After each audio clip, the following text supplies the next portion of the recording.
కానీ ప్రధానంగా ఏఐసిసి జాతీయ అధ్యక్షుడు మల్లికార్జున ఖర్గేని కలిసి వివరణ ఇచ్చిన తర్వాత ఇటు క్రమశిక్షణ కమిటీ ఇచ్చిన రిపోర్ట్ ఆధారంగా పూర్తి స్థాయిలో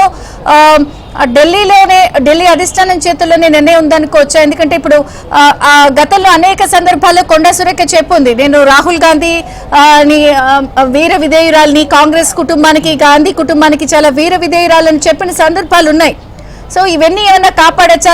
అలాగే ఢిల్లీలో తన తరపున కొంత ఇవన్నీ కూడా చక్కెర తిప్పడానికి కొన్ని పేర్లు కూడా ఇప్పుడు బయటకు వస్తున్నాయి, వాళ్ళు మేనేజ్ చేస్తున్నారు, వాళ్ళు పైన సంప్రదింపులు చేస్తున్నారు అని. కాంగ్రెస్ పార్టీ గతంలో కొండా సురేఖకు అనేక అవకాశాలు ఇచ్చినప్పటికీ ఈ సందర్భంలో కాంగ్రెస్ పార్టీ స్పేర్ చేసే అవకాశం లేదని చెప్పుకోవచ్చు. ఎందుకంటే మొన్న కొండా సురేఖ సండే రోజు ఆదివారము మల్లికార్జున ఖర్గేని కలిసింది. మల్లికార్జున ఖర్గే కొండా సురేఖతో మాట్లాడడానికి కానీ కలవడానికి ఇష్టపడలేదు. ఒక సూచనలు అయితే చేశాడు, పదే పదే నీ విషయంలో ఇది రిపీట్ అవుతుంది, కేవలం పార్టీకి సంబంధించినటువంటి విషయాలే కాకుండా తన శాఖాపరమైన అంశాల్లో కూడా డిస్టర్బెన్సెస్ క్రియేట్ అవుతున్నాయి. తన ఓఎస్డి సుమంత్ చేస్తున్నటువంటి వ్యవహారం, సుమంత్ డిస్టర్బ్ చేస్తున్నాడని కొంతమంది అధికారులు అధిష్టానానికి ఫిర్యాదు చేయడం, ఒక మంత్రి, ఒక కీలకంగా ఉన్నటువంటి మంత్రి కూడా సుమంత్ వ్యవహారం పైన అధిష్టానానికి ఫిర్యాదు చేయడం, ఇవన్నింటినీ బేస్ చేసుకునే కాంగ్రెస్ పార్టీ ఒక కంక్లూజన్కి వచ్చిందని అర్థం చేసుకోవచ్చు. గతంలో కూడా కొండా సురేఖ, నాగార్జున, సమంత పై చేసినటువంటి వ్యాఖ్యలపైనే కాంగ్రెస్ అధిష్టానం సీరియస్ అయింది.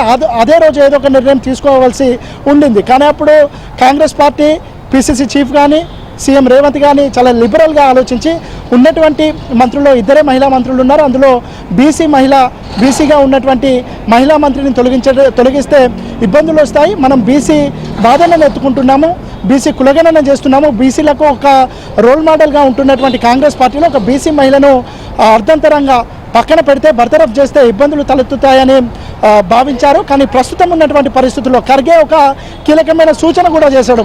క్రమశిక్షణ కమిటీ నీకు షోకాజ్ నోటీస్ ఇచ్చినప్పుడు వివరణ ఇవ్వాలి, కానీ క్రమశిక్షణ కమిటీ చేసినటువంటి షోకాజ్ నోటీస్ అంటే ఆ నిర్ణయాన్ని తప్పుపట్టడం సరైన పద్ధతి కాదు. ఈ విషయాన్ని నువ్వు చింతిస్తూ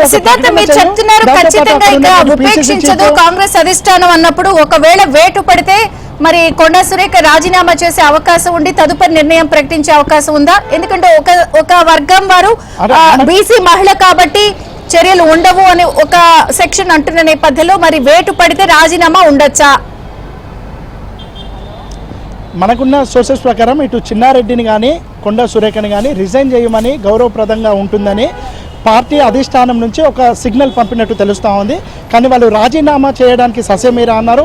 తాము పార్టీకి విధేయులుగా ఉన్నాము, పార్టీ అధికారంలోకి రావడానికి తమ పాత్ర ఉంది కాబట్టి వాటన్నింటినీ దృష్టిలో పెట్టుకొని తమకిచ్చినటువంటి క్రమశిక్షణ కమిటీ ఇచ్చినటువంటి షోకాజ్ నోటీస్ను విత్డ్రా చేసుకోవాలని ఒక అప్పీల్ అయితే చేశారు. కానీ పార్టీ మాత్రం దాన్ని కన్విన్స్ కావడానికి ఇష్టంగా లేదనే చెప్పుకోవచ్చు.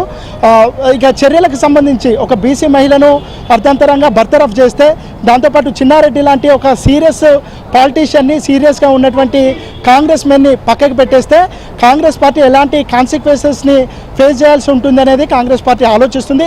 బీసీ మహిళను మంత్రి వర్గం నుంచి బర్తరఫ్ చేస్తే మరొక బీసీ మహిళతోనే వీలైతే కొండా సురేఖకి సంబంధించినటువంటి సామాజిక వర్గానికి సంబంధించినటువంటి మహిళతోనే దాన్ని భర్తీ చేయాలని కాంగ్రెస్ పార్టీ ఇప్పటికే కసరత్తు మొదలుపెట్టింది. అట్లాంటి మహిళలు ఎమ్మెల్యేలుగా, ఎమ్మెల్సీలుగా ఎవరైనా లేకపోతే ఇండివిజువల్గా అంటే ఎమ్మెల్యేలు, ఎమ్మెల్సీలు కానటువంటి వాళ్లకు మంత్రివర్గంలోకి తీసుకొని ఒక 6 నెలల్లో వాళ్ళకు ఏదో విధంగా ఎమ్మెల్సీ ఇచ్చైనా అదే సామాజిక వర్గానికి సంబంధించినటువంటి నేతను మంత్రివర్గంలోకి తీసుకోవాలని భావిస్తూ ఉన్నారు. దాంతోపాటు మరొక 2 మంత్రివర్గంలోకి మరొక 2 తీసుకోవాల్సినటువంటి అవసరం ఉంది కాబట్టి, అవకాశం ఉంది కాబట్టి దాంట్లో కూడా బీసీలకు అవకాశం ఇచ్చి బీసీలకు చేస్తున్నటువంటి విషయాలన్నింటినీ ఎక్స్ప్లోర్ చేస్తే పార్టీకి ఎలాంటి డ్యామేజ్ కాకుండా ఉంటుందని కాంగ్రెస్ నేతలు భావిస్తున్నారు. ఒకవేళ ఎలాంటి డ్యామేజ్ అవుతుంది, ఆ డ్యామేజ్ని ఏ విధంగా కంట్రోల్ చేయాలనే అంశానికి సంబంధించి కూడా కాంగ్రెస్ పార్టీ పూర్తి కసరత్తు చేస్తున్నట్టు తెలుస్తూ ఉంది. Thank you Siddhartha. దాన్ని డిస్కషన్ నేను చేయలేదు, దాని నాకు సంబంధం లేదు. అది నా బిడ్డ ఇష్యూ.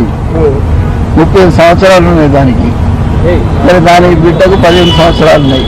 వాళ్ళ ఇష్యూ. మేడం మీద సిసిసి కమిషనర్ కమిటీ ఇచ్చిన నేను ఇప్పుడు ఏం మాట్లాడన్నా, దాని ఏదో ఏం చేసింది, ప్లాన్ బిలో ఏం చేసుకుంటుందో నా బిడ్డకు తెలుస్తుంది నాకు తెలుస్తుంది అన్న. ఇప్పుడు కవిత గారు పోయారు, వాళ్ళది వాళ్ళు